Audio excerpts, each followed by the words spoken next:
और फिर जो डीलिमिटेशन का साथ साथ लेकर के आए हैं, ये डीलिमिटेशन क्या है अध्यक्ष महोदय? ये डीलिमिटेशन है कि इलेक्टोरल मैप को बदल दें। हमारे पूर्व में कांग्रेस के सदस्य ने ठीक कहा है कि जब डीलिमिटेशन की बारी आई तो इन्होंने पूरी रणनीति बना करके कि किस तरीके से लोकसभाओं के क्षेत्र बनाए जाएं, क्षेत्र कैसे बने जिससे कि उन्हीं को पॉलिटिकल लाभ मिले, वो हम लोगों ने आसाम में भी देखा और जम्मू कश्मीर में भी देखा है।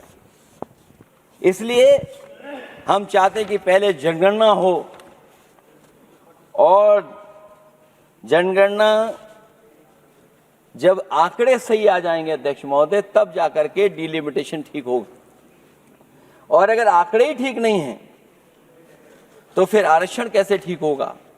क्योंकि आरक्षण का आधार ही हमारा जनसंख्या पर है।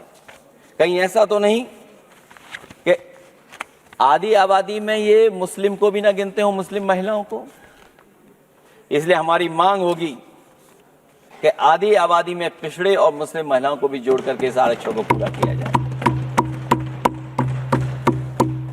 एक जो हमें आशंका है कि जब आरक्षण होगा और डिलिमिटेशन होगा और जब संख्या बढ़ेगी तो उत्तर प्रदेश की संख्या विधानसभा की 500 से ऊपर होने जा रही है। और अगर 500 से ज्यादा होने जा रही है तो उसमें सरकार क्या विचार कर रही है? कहीं कोई ऐसा षड्यंत्र तो नहीं है जो हम महिला आरक्षण के बहाने उस षड्यंत्र को छिपा करके आगे बढ़ रहे हों? क्योंकि उत्तर प्रदेश में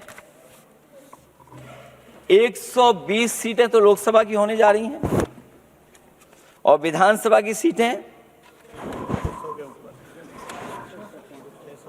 तो अगर 600 हो रही हैं,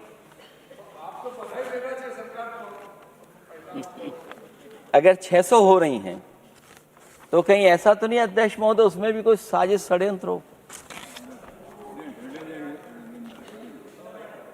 जो षड्यंत्र हम लोगों को समझ में नहीं आ रहा हो।